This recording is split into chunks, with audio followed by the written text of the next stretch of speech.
Tonight, we're talking about one single night in New York City, a night that completely changed the fight for LGBTQ rights forever. It really makes you think, right? How did one police raid on one bar end up sparking a global movement for equality? Well, that's exactly what we're going to dive into. We're breaking down the story of the Stonewall Uprising. Okay, so to really get why Stonewall was such a big deal, you have to understand what came before it. And honestly, for the LGBTQ community back then, it was a world built on fear. Just try to picture this for a second. We're talking about the 1960s. In most states, same-sex relationships were actually illegal.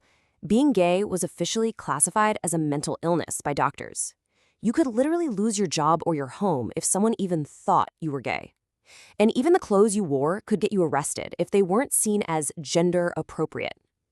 This was about constant harassment and the real threat of arrest, forcing so many people to live their lives in secret. So in this incredibly dangerous world, places like the Stonewall Inn were more than just a bar. They were a sanctuary, a real lifeline. For a lot of people who were rejected by society, sometimes even by their own families, this was one of the only places they could go and just be themselves. It was a safe haven, a real community. Which brings us to the night everything changed.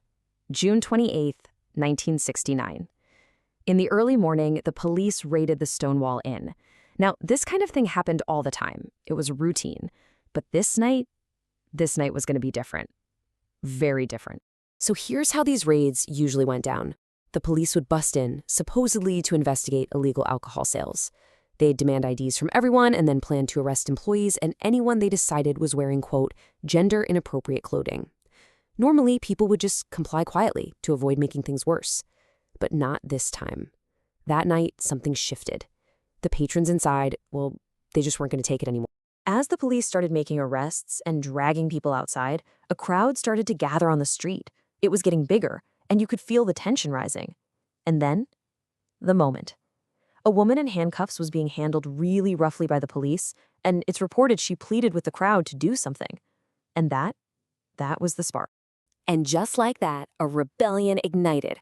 All those years of built-up anger and frustration, it just exploded. The crowd didn't run. Instead, they fought back. They started throwing coins, bottles, anything they could get their hands on.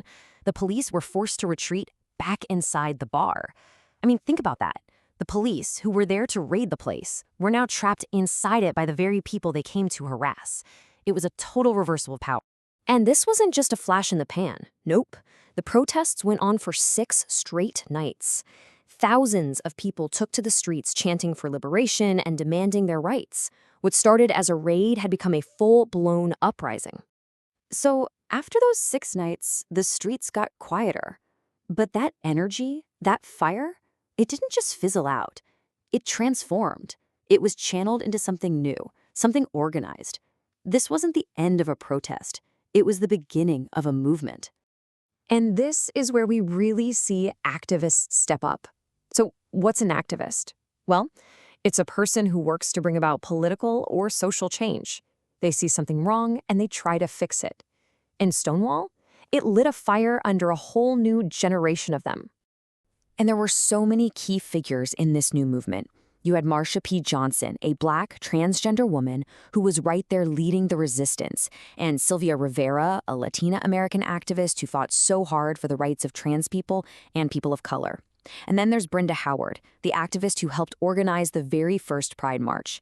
These were some of the incredible people who turned that moment into a movement. Now, after Stonewall, a bunch of new activist groups popped up, and they didn't all have the same game plan. For example, you had the Gay Liberation Front. Their goal was huge: challenge all social norms and achieve total liberation. Then you had the Gay Activists Alliance. They were more focused on changing specific discriminatory laws through things like peaceful demonstrations and lobbying. 2 different methods, but both were absolutely crucial. So 1 year to the day after the raid, June 28th, 1970, something amazing happened. Activists organized the very first Pride March in New York City. Think about the difference. The uprising happened in the dark of night, but this march, it was in broad daylight, with thousands of people proudly walking through the city. It was a powerful statement, and it started the tradition of pride parades that we see all over the world today. Okay, so let's talk legacy. Why do we still talk about Stonewall more than 50 years later? Because the ripple effect was just massive. It changed everything, from laws and medicine to how people thought about these issues, not just in the US, but around the world.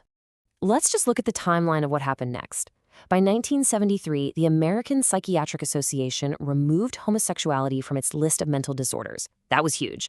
Then, through the 70s and 80s, cities started passing laws to protect against discrimination. And fast forward to 2016, the Stonewall Inn itself was designated a U.S. national monument. That's a direct line of progress, all stemming from that one. And this wasn't just an American story. The news of what happened at Stonewall spread like wildfire.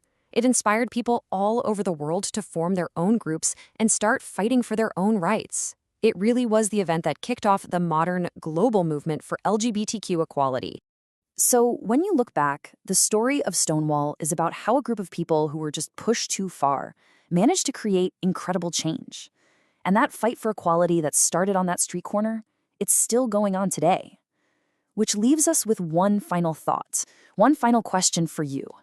What part will you play in creating a fair world?